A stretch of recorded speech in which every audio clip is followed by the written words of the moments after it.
السلام عليكم ورحمة الله وبركاته. اهلا بيكم في قناتكم اكلة ماما. هنعمل مع بعض بقى النهاردة ان شاء الله القرص، طرية وطعمها تحفة تحفة بجد.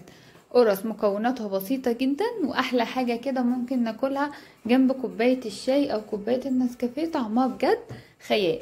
ومكوناتها بسيطة جدا ومش هتاخد معاكي ولا وقت ولا مجهود، وبأبسط مكونات هتملي البيت بالخير، وبقرص جميلة جدا تنفع للمدارس، تنفع للولاد كده ياكلوها، مغذية وحلوة قوي. نقول بسم الله ونبتدي بالمقادير.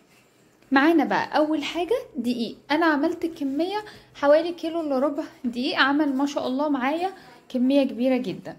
كيلو الا ربع من الدقيق، استخدمت عليهم ربع كوباية من الزبدة، 3 معالق من الزيت، معلقة كبيرة من الكيك شيف، يعني تقريبا نص كيس الكيك شيف، كيس من الخميرة، مع معلقة السكر طبعا عشان اعمل اختبار الخميرة، وشوية مية دافيين، ورشة الملح.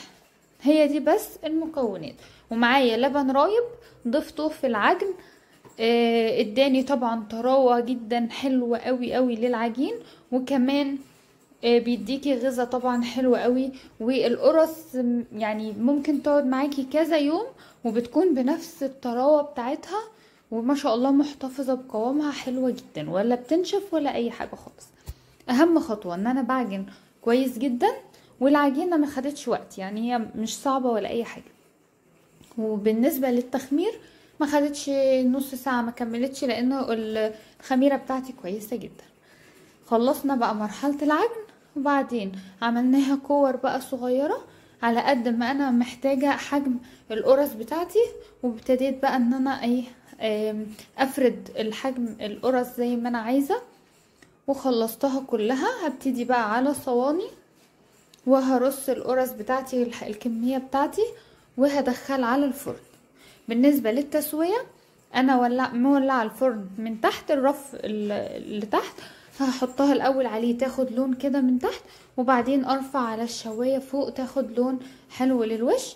طبعا الدهن انا بدهن ببيض مخفوق مع فانيليا، وحطيت سمسم. ممكن تضيفي حبة بركة، ممكن ما تضيفيش خالص، مفيش اي مشكلة. ده بقى الشكل النهائي ليها كده بعد ما اخدت لون حلو قوي من تحت ومن فوق. ده لونها الطبيعي يا جماعة، ولمعتها الطبيعية والله، ومن غير فلتر ومن غير اي حاجة خالص. بجد كانت تحفة، ما خدتش اي وقت في الفرن، وكانت واخدة لون جميل جدا، والسوا بتاعها حلو قوي، وفضلت محتفظة بطراوتها وطعمها ونكهتها اكتر من يوم.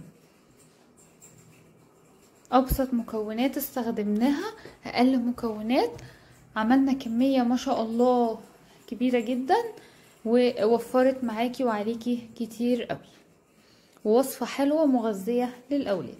لو عجبكم الفيديو ما تنسوناش باللايك والشير والسبسكرايب لقناة اكلة ماما، وتفعلوا زر الجرس عشان يوصل لكم اشعار بكل جديد في قناتنا. ده شكل القرص من جوه عاملة ازاي، شايفين طرية ازاي، لونها من فوق من تحت حلو جدا. اشوفكم في فيديو جديد من اكلة ماما. سلام.